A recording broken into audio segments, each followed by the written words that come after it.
अभ्यासरी news से मैनपुर। मुंह में राम बगल में छुरी।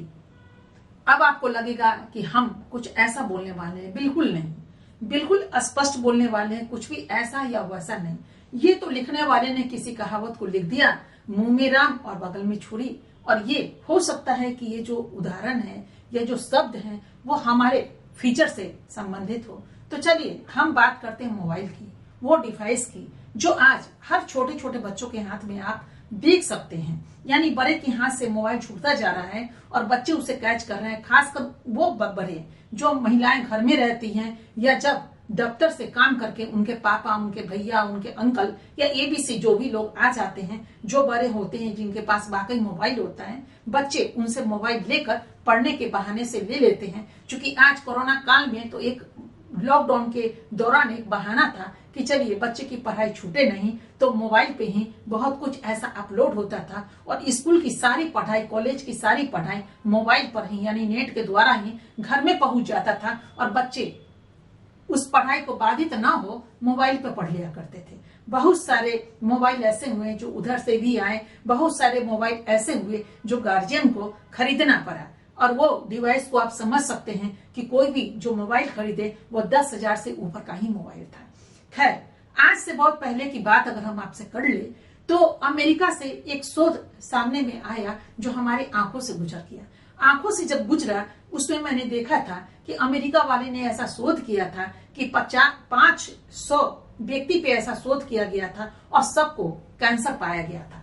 और सबने ये कहा था कि 14 बरस से अंदर के बच्चे यानी 14 बरस से जो कम के बच्चे हैं उनके लिए मोबाइल बहुत ही खतरनाक साबित हो सकता है। चलिए, हमारे यहाँ जो भी बच्चे थे उनको तो हमने दिया नहीं और यही सोच करके कि नहीं, कहीं ना कहीं कुछ ना कुछ अगर शोध किया जाता है इसका निचोड़ जरूर है। क्योंकि छोटे बच्चे जो हैं वो बहुत सारे बच्चों को आप देखिएगा चश्मा पहनते हुए और पावर अक्सर बढ़ता हुआ जा रहा है। यानी कि आंख की गड़बड़ियों को आप देख सकते हैं। आज से 30 साल पहले क्या था और 30 साल के बाद जो भी हो रहा है, और अभी 10 साल की तो बात ही मत पूछिए। 10 सालों में दुनिया कहां से कहां करवटी ले चुकी है और बच्चों के, छोटे छोटे बच्चों के आंख पे इस तरह का पावर आप देख लीजिएगा तो आप कह उठिएगा कि अरे इतने सारे छोटे बच्चे हैं और उनके आंखों पे चश्मा कैसे चढ़ गया। खैर, चश्मा तो मेरे आंख पे भी चढ़ा है, लेकिन ये चश्मा मोबाइल देखने से या टीवी देखने से नहीं चढ़ा है।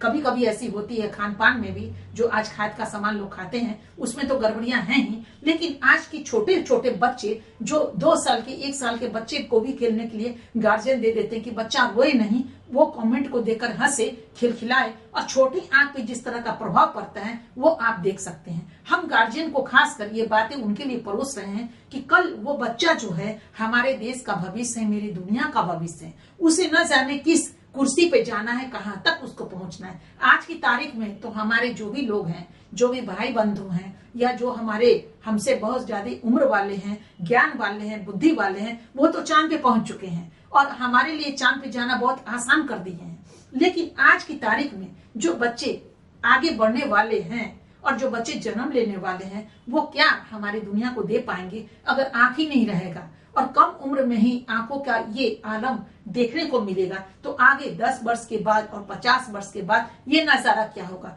पढ़ाई बिल्कुल छूटती जा रही है किताबों से, शब्द का कोई भी तालमेल नहीं होता है। जो पहले हर किताबों में आप देख पाते हर्षी, दीर्घी, हर्षु, दुर्गो या फिर जो स्पष्ट हिंदी हुआ करती थी, इंग्लिश हुआ करते थे, सब कुछ। और इस तरह जो आज देखने को मिलता है, बच्चे बस बोलते हैं लेकिन अगर उनको कुछ लिखने के लिए कह दीजिए तो लिखाई उनकी गायब है। बिल्कुल ही आप देखेंगे अशुद्ध तरीके से लोग लिखते हैं, उसके लिए कोई नहीं। तो क्या मौखिक परीक्षा होती है, इसमें लिखित नहीं होता है। और जो भी बच्चों को देखिए वो कुछ ना कुछ पढ़ाई के आड़ में बहुत कुछ देखते हुए पाए जाते हैं और नेट का खर्च होता है, ये तो अलग होता है। लेकिन हमें नेट से मतलब नहीं है, मोबाइल से मतलब नहीं है, हमें बस बच्चों के लाइफ से मतलब है। और बस पेरेंट्स को यही कहना चाहेंगे कि क्या बच्चे बस मोबाइल में ही पढ़ सकते हैं, तो क्या हम, आप या फिर इतने जो IAS अफसर हो चुके हैं या जो चांद पे जा चुके हैं, क्या मोबाइल से पढ़ पढ़ के जा चुके हैं? नहीं, वो बिल्कुल ही फेस टू फेस टीचर्स भी सामने हुआ करते थे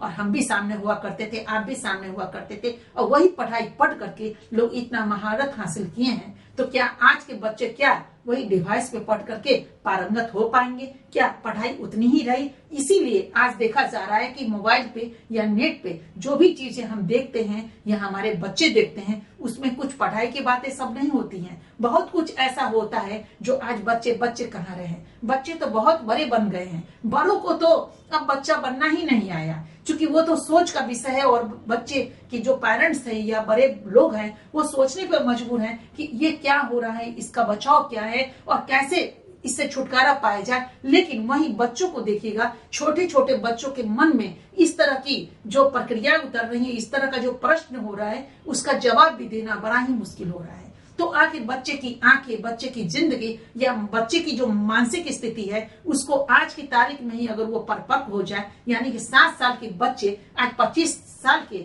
बच्चे की तरह, वो 25 साल जो आज से 20 साल पहले जो कॉलेज में पढ़ते थे, उस बच्चे का कंपटीशन आज कर लीजिए कुछ दौर में, तो आज 7 साल 8 साल के बच्चे या बच्चियां उस तरह की हो गई हैं। तो आखिर बच्चे का बचपना कहाँ गया?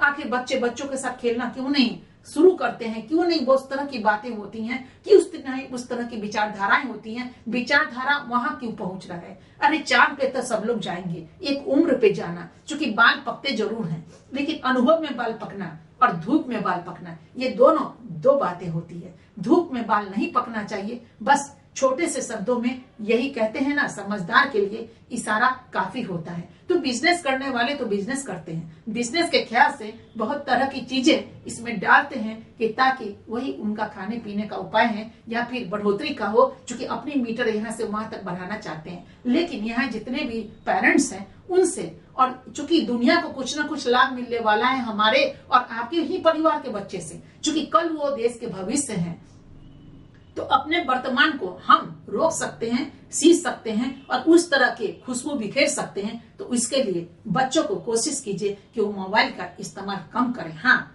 जो मोबाइल वाले हैं या जो बिजनेस वाले हैं उनको ये वीडियो देख करके हो सकता है कि तकलीफ हो, लेकिन खुद भी जब सोचेंगे ना, तो क्या उनके घर में बच्चे नहीं हैं? उनके घर में भी बच्चे हैं। क्योंकि हम तो बच्चों की बात कर रहे हैं, बच्चे मेरे घर के हों या बच्चे आपके घर के हों, आखिर दुनिया के बच्चे ही दुनिया को तो आगे बढ़ाएंगे। तो इस बातों को जब आप दिल से और दिमाग से सोचेंगे तो हमारी बातें आपको सोचने पे जरूर मजबूर करेंगी कि वाकई हमारे आने वाले भविष्य का क्या होगा, और ये भविष्य हमारे बच्चे ही तो तय करेंगे। और इस तय में हम लोग की जिम्मेदारी बनती है कि बच्चों को और बच्चों से हम मोबाइल दूर करें। कल की ही घटना मैं बताऊं कि छोटे छोटे बच्चों को मैंने देखा अपने पेरेंट्स के मोबाइल पे खेलते हुए। 7-8 बच्चे थे। बड़ा ही दुख हुआ कि ये छोटे छोटे बच्चे हैं, 6 साल के, 10 साल के, 5 साल के, ये बच्चे आखिर मोबाइल पे जो कार्टून देख रहे हैं या फिल्म देख रहे हैं या अश्लील तस्वीरें देख रहे हैं या अश्लील जोक्स देख रहे हैं, ये आखिर देश को क्या मिलने वाला है आने वाले कल में? बस हम इतना ही आपसे कहना चाहेंगे कि कृपया आने वाले कल के लिए,